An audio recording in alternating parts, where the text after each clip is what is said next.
बिस्मिल्लाह वस्सलातु वस्सलामु अला रसूलिल्लाह। आज हमारा चैप्टर है 7वां, मुकीम व मुसाफिर के अहकाम से मुतलिक हमने बात करनी है।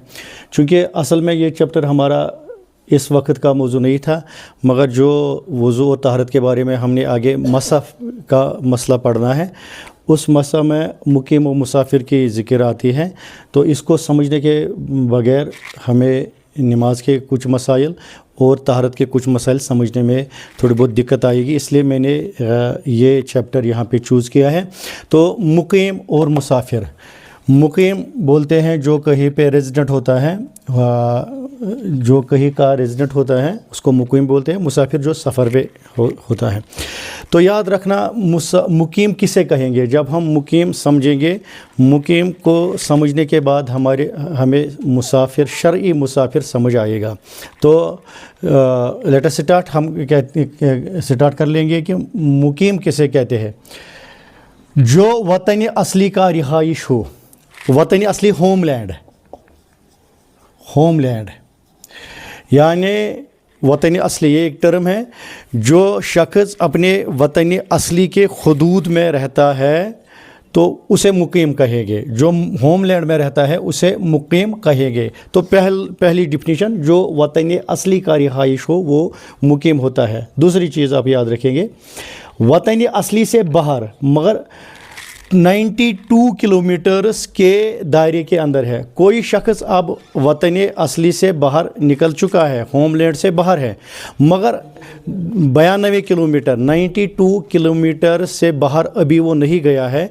उस 90 किलोमीटर्स के अंदर भी हैं, अभी सफ़र पे निकला है, मगर अभी 92 किलोमीटर्स उसने क्रॉस नहीं किए, तो वो मुसाफिर के हुक्म में नहीं आएगा, वो भी मुकीम ही कहलाएगा। उस पर भी इकामत के ही सारे अहकाम लौटते हैं।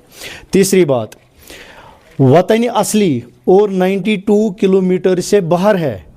कोई शख्स अपने होमलैंड से भी निकला है, 92 किलोमीटर से भी बाहर निकला है, यानी 100, 200, 300 किलोमीटर उसने क्रॉस किए हैं, मगर जहाँ पे उसे रहना है या जहाँ पे वो रह रहा है तो वहाँ पे उसे 15 दिन से ज़्यादा रहने का इरादा है। वहाँ से इसको 2 हफ्ते से ज़्यादा रहने का इरादा है। और जिसे 2 हफ्ते से ज़्यादा रहने का इरादा हो वो मुसाफिर नहीं, वो मुकीम ही कहलाएगा और उस पे इकामत के ही मसाइल लौटते हैं। तो इस तरह वतन असली का रिहाइश, होमलैंड में रहने वाला, वतन असली से बाहर मगर 92 किलोमीटर्स के अंदर के फैसले में है भी ये, तो ये भी मुकीम ही है। वतन असली और 92 किलोमीटर से बाहर है, मगर जहाँ पे है या जहाँ पे जाना है इसे, वहाँ पे 15 दिन से ज़्यादा रहने का इरादा है, तो ये भी मुकीम है। और इस तरह अगर हमें मुकीम समझ आ गया तो मुसाफिर समझने हमें कोई दिक्कत नहीं आएगी। जो शख्स वतन असली से 92 किलोमीटर से बाहर हैं, जो वतन असली और 92 किलोमीटर से बाहर है, मगर जहाँ पे हैं या जहाँ पे जा रहा है वहाँ से 15 दिन के अंदर वापस लौटने का इसे इरादा है, तो ये मुसाफिर कहलाएगा और इस पे मुसाफिरी के अहकाम लागू हो जाएंगे। यहाँ पे हमने चूँकि ये वतन असली का जो लफ्ज़ पढ़ा है, इसको पहले हम समझेंगे, तब जाके अच्छी तरह से ये चैप्टर समझ आएगा। वतन असली किसे बोलते हैं? तो जहाँ पे कोई शख्स रहता है उस एरिया को हम फ़िक़्ह में शहर कहते हैं। कोई बस्ती है, मसलन हम यहाँ पे वागोरा में हैं, तो जहाँ जहाँ से वागोरा के ये मकानात है, तामीर है, कंस्ट्रक्शन है, तो उसको हम शहर कहेंगे। जहाँ जहाँ से मकान हैं वागोरा के, अगर वो दूर भी है थोड़े बहुत बाहर, कुछ लोग बाहर भी निकले हैं, मगर जहाँ जहाँ तक कंस्ट्रक्शन है वागोरा के नाम की, या किसी भी गांव या किसी भी कस्बे या किसी भी शहर और बस्ती के नाम से जहाँ जहाँ तक कंस्ट्रक्शन है, कंस्ट्रक्शन का एरिया है, तो उसको हम शहर कहते हैं। तो जहाँ जहाँ तक कंस्ट्रक्शन है किसी नाम से उसको हम शहर कहते हैं। और प्लस फनाई शहर, वतन असली क्या होता है? शहर प्लस फनाई शहर। शहर हम समझ गए कि जहाँ तक हदूद है कंस्ट्रक्शन की, या किसी कस्बे, गांव या शहर के या बस्ती के नाम से। फनाई शहर मतलब हो गया अगर कोई शहर है, कोई बस्ती है, कोई कस्बा है, तो कुछ ऐसी जगह जो इन बस्ती वालों को ضرورت پڑتی ہے جو اس بستی یا اس شہر کی کنسٹرکٹیو حدود سے قدرے باہر ہے.